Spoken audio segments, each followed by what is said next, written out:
Hello, welcome to Viewpoints. I'm Stephen Hersom, and I'm here today talking to Tim Hulings about his thesis research. Tim, the title of your thesis is The Future of Responder Family Preparedness, the New Normal. What do you envision in the future and the new normal? Steve, I envision responder agencies taking a more active role in getting their personnel prepared and the families of the personnel prepared. I see them taking this out of the optional category and making it a mandatory measure. And Tim, when you came into the program, when you came into MPS, did you have this idea in mind, this topic in mind? I did not, and as a matter of fact, I had no idea that I would be going in this direction. My background is basically in the criminal investigative field, and obviously preparedness is not. Through my introduction class, I became involved with doing research on preparedness, and basically I identified what I suspected to be a policy gap concerning responder family preparedness. Can you describe this gap for us? What is this policy gap that you refer to? Well, agencies such as the Delaware State Police, my agency, don't have policy in this area. They have lots of planning and lots of preparedness for response to disasters, but nothing really concerning family preparedness. So your research focused on the family of the responders and how they would be prepared to deal with crisis or to deal with emergencies. Could you explain that a little bit more to me? That's correct, Steve. Families are not prepared, or there's no certainty that families are prepared. If an agency takes a proactive role and either prepares the responder and their family or mandates that preparedness, then they can ensure that the families are prepared in the absence of the responder. I see. So the responder is going to have to go into his or her department or agency and perform their duties.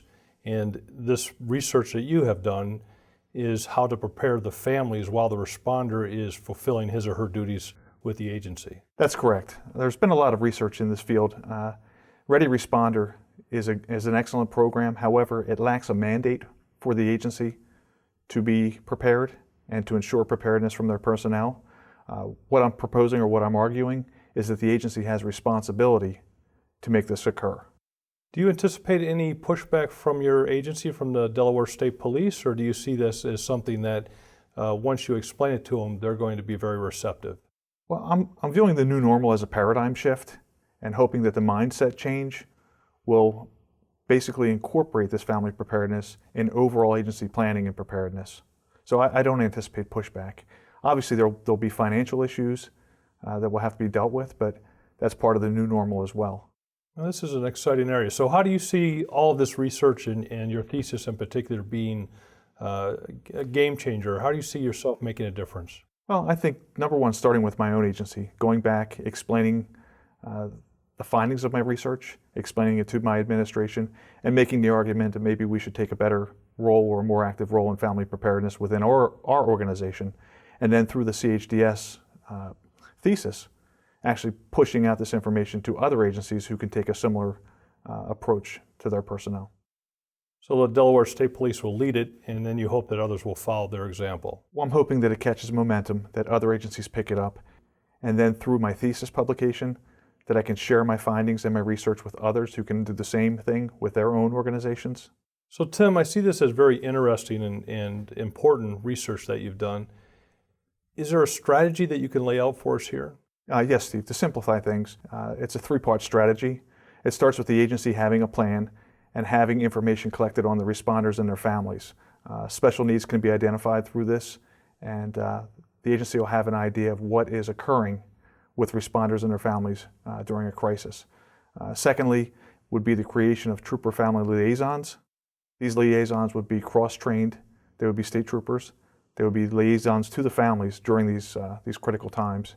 And lastly, the agency would issue go kits to the responders. This would be part of their issued equipment, and the agency would know that they possess the equipment recommended by the U.S. government for the 72-hour period. So I see this, if I'm hearing you correctly, Tim, as a continuity of operations type issue, so that if you have this policy in place and the troopers that are going forward to deal with the emergency are confident that their family members are taken care of, they can focus then on the emergency and focus on taking care of the people in the community. So I just applaud you for your research and for this nomination, and just great job, and thank you very much. Great. Thank you, Steve.